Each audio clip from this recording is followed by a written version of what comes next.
Imagine disappearing in the Bermuda Triangle during a routine flight and reappearing decades later, bringing with you a story that no one can explain. This is what happened to Jack Walker, an American pilot who vanished in 1973 while flying over that infamous region. His reappearance, more than 40 years later, shocked the world and left scientists baffled. Jack was an experienced and respected pilot, known for his skill in handling adverse situations. In 1973, he was piloting a small single-engine plane on a routine flight between Miami and the Bahamas. The day was calm with no signs of storm, and the conditions were ideal for flying. However, after sending a standard route check message, Jack simply disappeared. Neither the plane nor he was ever found, despite extensive searches conducted by authorities. For decades, his story was treated as just another mystery of the Bermuda Triangle, a place already famous for inexplicable disappearances. His wife, Sarah, waited years for news, but eventually came to accept the worst. Jack Walker was declared dead in 1978, and his family moved on, carrying the pain of loss. Then in 2018, something unbelievable happened. An old plane, the same model that Jack had been flying, appeared at an abandoned airport in southern Florida. Jack was inside, confused yet incredibly alive. He hadn't aged a day since 1973 and insisted that, for him, only a few hours had passed. How did he survive? What happened during those decades? And most disturbingly, what did he see while he was gone? Stay tuned until the end to uncover the mystery of Jack Walker and his inexplicable journey. Jack Walker was born in 1938 in Houston, Texas, and from a young age showed a fascination with the sky. At 16, he began working as an aircraft mechanic at a small local airport, where he learned the basics of aviation. His passion led him to become a pilot, and soon he was flying commercial and private routes along the coast of the United States and the Caribbean. By 1973, Jack, at 35 years old, was an experienced and respected pilot. He had completed over 10,000 flight hours, many of them over the Bermuda Triangle, a region that never concerned him. To him, the rumors of disappearances and anomalies were just legends meant to attract tourists. He trusted his skills and instruments, considering flying there as safe as anywhere else. On the morning of August 15, 1973, Jack departed from Miami heading to the Bahamas in a small single-engine Beechcraft Bonanza. On board were just him and a light cargo of documents for a local company. The flight plan was straightforward: depart Miami at 10 a.m. and land in Nassau about 2 hours later. The weather was perfect. The meteorological reports indicated clear skies and gentle winds. Jack carried out the takeoff procedures without any issues, and the flight proceeded as expected. Around 10:45 a.m., he contacted air traffic control to confirm his position.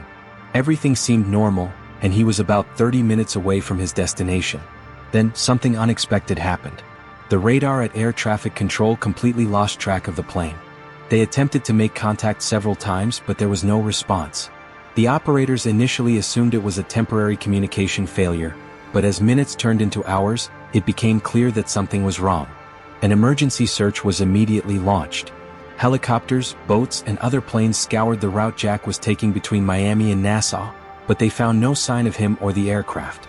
The sea was calm, without wreckage, oil slicks, or any other indication of an accident. For all intents and purposes, Jack had vanished completely, as if he had never existed. As the search continued, Sarah Walker, his wife, held on to hope. She knew how skilled Jack was and believed he might be on some remote island waiting to be rescued. However, as the years went by, even she had to confront the painful reality. Jack was declared legally dead in 1978, and his story became one of many legends tied to the Bermuda Triangle. But what no one knew was that, at that moment, Jack was not dead. He was in a place that defied all explanations. For him, time continued to pass normally, but where he was or how he had gotten there remained a complete mystery. During the tranquil flight over the ocean, Jack noticed something that he initially considered unimportant. On the horizon, a cloud formation began to develop, although the sky had been clear just minutes before. It was unusual, but he had dealt with rapid weather changes before and chose to stay the course. As he got closer, the formation seemed to grow and intensify, taking on a grayish hue and a circular shape. Jack thought about diverting, but his curiosity and confidence compelled him to continue. By around 10:50 a.m., he entered the area enveloped by the clouds. Immediately, the environment around him changed. The clouds were dense, almost solid, and seemed to emit a faint glow, something he had never seen before. The radio began to emit only static, and the GPS, which had always worked perfectly, started displaying erratic coordinates, changing every second. Jack tried to communicate with air traffic control, but received no response. He was completely alone, surrounded by a fog that seemed alive. As he tried to understand what was happening, the airplane began to shake, as if it were caught in an invisible current of air. Suddenly he saw something that made him freeze. In front of him, a tunnel formed by the clouds seemed to open up, as if inviting him to enter. Jack hesitated for a moment, but there was no room to maneuver or turn back. He took a deep breath, gripped the controls tightly, and advanced. The inside of the tunnel was completely surreal. The walls were covered in a pulsating glow, as if energy was flowing through them. Jack looked at the instruments and realized that everything had stopped working. Altimeter, compass, airspeed indicator, all frozen. He tried to keep the plane steady, but it felt as if an external force was controlling the flight. As he moved through the tunnel, time seemed to distort. He couldn't tell if minutes or hours had passed. Then an intense light appeared ahead, like the end of a corridor. When the plane crossed through this light, Jack felt a wave of heat and a deafening sound, as if the very air was vibrating. He instinctively closed his eyes. When he opened them again, the tunnel had vanished. The plane was flying in a clear sky, but something was wrong. The landscape below was different from what he expected. He didn't recognize the islands or formations he should have seen as he approached Nassau. Checking his watch, he noticed it had stopped exactly at 10:53, the moment he entered the tunnel. Jack tried to use the radio again, but there was still no response. He began to feel that he was in some place, or some time, completely different. As the plane continued flying, he spotted a small airport in the distance and decided to land, hoping to find answers. Little did Jack know that upon exiting the plane, he would discover he was no longer in 1973. Something inexplicable had happened, something that would change his life and understanding of the world forever. As Jack descended toward the unfamiliar airport, he noticed the runway was worn and seemingly abandoned. There was no movement of people, vehicles, or aircraft. The radio remained silent, but he proceeded with the landing, grateful to find a place to touch down. Despite the circumstances, the landing was smooth and the plane touched the ground without issues. However, when Jack stepped out of the cockpit, the strangeness of the location hit him like a wave. The airport seemed frozen in time. The control tower was covered in rust and vegetation, as if it hadn't been used for decades. Signs with faded letters indicated it was a small airfield in southern Florida, but he didn't recognize the name. Strangely, the air was warm and stuffy, yet there was an unusual stillness, as if the world were suspended. Jack walked toward the terminal, leaving the plane behind. The building looked like it had been abandoned for years, with broken windows and furniture covered in dust. Upon entering, he felt a growing unease. He found a calendar on the wall, and what he saw made him shudder. The marked date was July 2018. No, that can't be possible, Jack murmured, feeling the ground disappear beneath his feet. For him, only a few minutes had passed since he entered the tunnel of clouds, but the world around him told a different story. He tried to rationalize it. Maybe it was a mistake, perhaps he was in a place that had been deserted long ago. But something in his mind insisted that the impossible had happened. As he explored the terminal, Jack found more evidence that he was out of his time. There were magazines with glossy covers showcasing technologies he didn't recognize, thin phones, futuristic cars, and headlines about global events he had never heard of. He picked up a magazine, incredulously observing the publication dates, all recent from 2018. Jack tried to stay calm, but the situation was overwhelming. He returned to the plane, hoping to find something familiar, something that could connect him to the world he knew. However, upon reaching the runway, he noticed the sky beginning to change. The same clouds that had swallowed him in the Bermuda Triangle were now forming again, but this time at a faster pace. He hurriedly climbed back into the cockpit, turned on the instruments and tried to take off again, but the engine wouldn't respond. As he worked on the controls, he saw something that left him paralyzed. A solitary figure standing at the edge of the runway. It was tall and indistinct, shrouded in a faint light that pulsed like the clouds of the tunnel. Jack blinked and the figure vanished. Desperate, he jumped out of the plane and ran to the runway, but found nothing but silence. It was as if reality itself were bending around him, leaving only fragments of logic for him to cling to. He knew he needed to escape this place, but something was holding him back. Like the airport was a connection point between the world he knew and another one he couldn't understand. As the sun began to set, Jack felt his time was running out. He needed to decide. Attempt to take off again or explore more deeply that place that seemed to defy all laws of time and space. Jack sat next to the plane, his mind spinning. He was isolated in a location that felt like it existed outside of time, and every piece of evidence around him reinforced the impossibility of his situation. The clouds in the sky formed circular patterns that seemed to move deliberately, almost as if they were watching him. The sound of the wind was different, a low, constant murmur like a whisper. Jack realized that staying still was just as dangerous as continuing to explore. He needed to act. Deciding to seek help, he began to walk around the airport. The vegetation surrounding it was dense, but not natural. It seemed to twist and sway slightly even without wind. Jack kept his eyes on his surroundings, feeling as though he was being observed. He heard cracks behind him several times, but whenever he turned around there was nothing there. Eventually he came across a small building near the main terminal. It was a hangar partially destroyed by time. Inside, Jack found the wreckage of another plane, older and seemingly abandoned for decades. Tools were scattered about, and a dusty diary lay on a workbench. He opened the diary, and the pages described something terrifyingly familiar. A pilot reported having entered a strange storm over the Bermuda Triangle, followed by inexplicable events. The last entries in the diary were fragmented and confusing, but the final sentence chilled Jack to the bone. "They won't let me go." Suddenly he heard a sharp sound like a whistle coming from outside. He ran to the hangar door and saw the clouds moving faster, covering the sky like a wave. Then in an instant, silence returned, oppressive and heavy. Jack tried to rationalize it. Maybe it was an unusual storm or some natural phenomenon he didn't understand. But deep down he knew this was something much bigger. Back in the terminal, he began to experience an even more disturbing phenomenon. As he walked, he noticed that the hallway seemed to shift. Doors he was sure had been open were now locked. Rooms he had passed through before seemed to be in different locations. It was as if the airport itself was rearranging its structure, trying to confuse him. Jack began to lose track of time. The watch on his wrist, which had stopped the moment he entered the tunnel of clouds, remained still. The sky outside never changed, always in a hue of eternal twilight, as if the sun were trapped on the horizon. In a moment of desperation, he returned to the plane and tried to start the engine again. As he turned the controls, he saw something outside the cockpit. Several figures standing on the runway staring directly at him. They were indistinct, shrouded in a thin mist, but he could sense they were not human. Jack froze. Instead of approaching, the figures vanished in the blink of an eye, leaving only silence. He knew he was in a place that shouldn't exist, where the laws of time and reality were distorted. Jack was trapped, and the only question that remained was, how or if he would get out of there. As Jack sat in the airplane cabin, trying to calm his thoughts, something began to change in the environment around him. The sound of the wind completely ceased, and a strange pressure filled the air. He looked out the window and saw the clouds in the sky swirling rapidly, forming a massive vortex above the airport. For the first time, Jack felt real fear, as if the very place was about to collapse around him. Suddenly, the airplane panel lit up, even though the engine was off.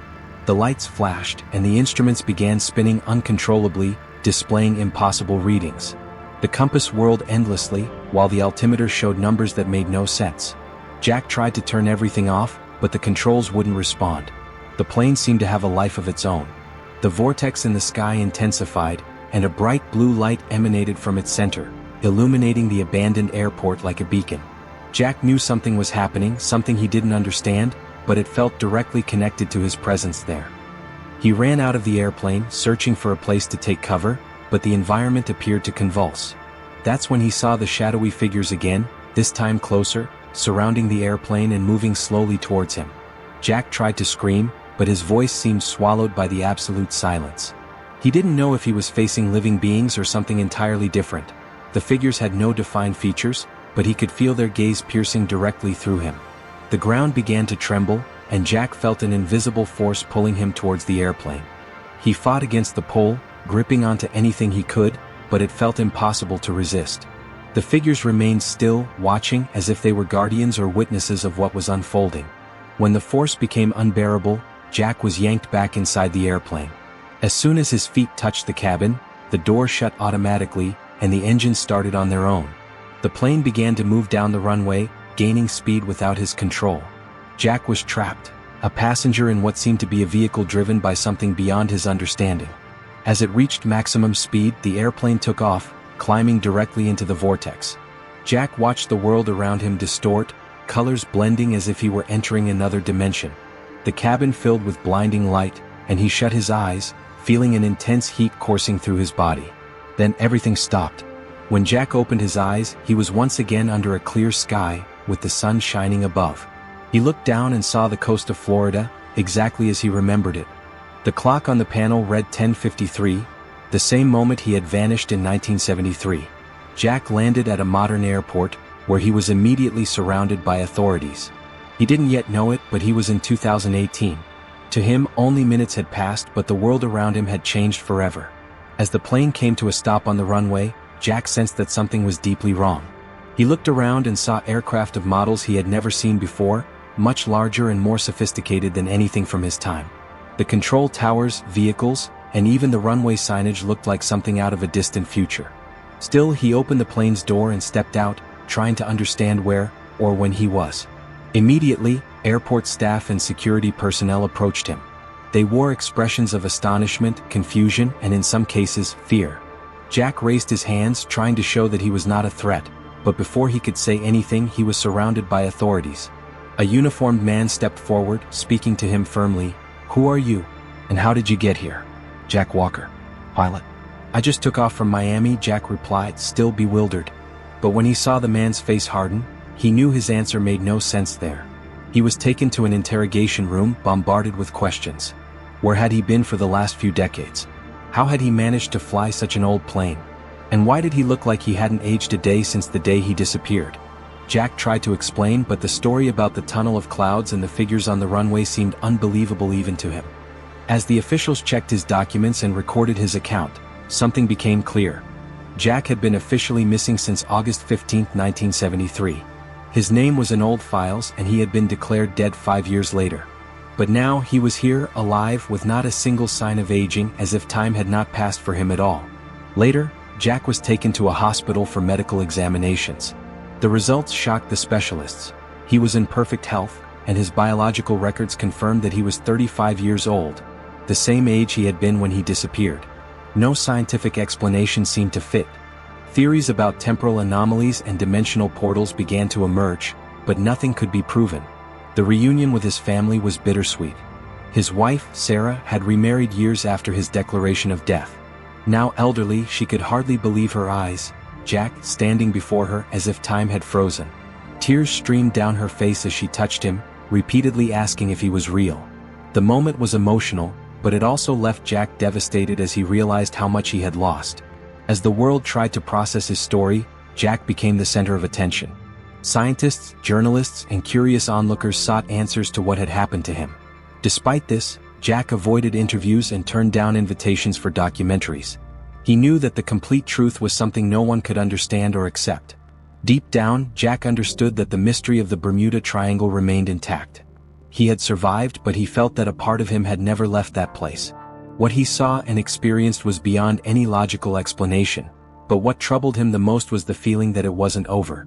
The connection to that vortex, to the figures that observed him, was still there, silent but present. In the months that followed his return, Jack Walker tried to rebuild his life, but he could never escape the mystery that enveloped him. The world around him had changed drastically, technologies he barely understood, a different culture, and, above all, the lost time. Despite his youthful appearance, he carried the weight of decades of absence. Jack became a symbol of mystery, but also of fascination and doubt. While scientists attempted to study the case, many dismissed his story as an illusion or an elaborate trick. Yet the evidence was there. His plane with parts that had stopped being manufactured decades ago, and his health, which contradicted all known laws of biology. Jack himself avoided discussing what had happened. He knew that no matter how hard he tried to explain, nobody would believe what he had seen. He described the nebulous figures as guardians, beings that observed but never directly interacted. He wondered, were these beings responsible for the disappearances in the Bermuda Triangle? Or were they prisoners like him, trapped in a cycle of inexplicable events? The dreams began shortly after his return. Jack would wake in the middle of the night, feeling as if he were back in the tunnel of clouds, listening to the same hypnotic buzzing. On some nights, he would see the vortex again, slowly spinning as if beckoning him back. These visions left him in a constant state of alert, fearing that the phenomenon could reappear at any moment. In one of his rare interviews, Jack left a thought that intrigued everyone. Perhaps the Bermuda Triangle isn't a place. Perhaps it's a door waiting for someone to be in the wrong place at the wrong time. Despite public curiosity, Jack progressively isolated himself. He moved to a small town in rural America, far from the spotlight, and spent his days seeking peace. However, even in the quiet, he felt that the mystery was not over. One spring morning, years after his return, Jack disappeared again. He went out for a walk and never came back. His case sparked even more speculation. Had he been taken back to where he came from? Or perhaps he chose to return. His home was found just as he left it, with one disturbing detail. His watch, which had stopped since 1973, vanished along with him. Jack Walker left behind more questions than answers. His story serves as a reminder that there are places in the world, or beyond it, that humanity still does not understand. The Bermuda Triangle remains one of the greatest mysteries on the planet, and its connection to the inexplicable defies all scientific explanations. What about you? Do you believe that places like the Bermuda Triangle are portals to other realities, or merely misunderstood coincidences? Share your thoughts in the comments and pass this story along to anyone seeking answers to the unknown. The mystery of Jack Walker may have ended, but the enigma of the Bermuda Triangle is still far from solved.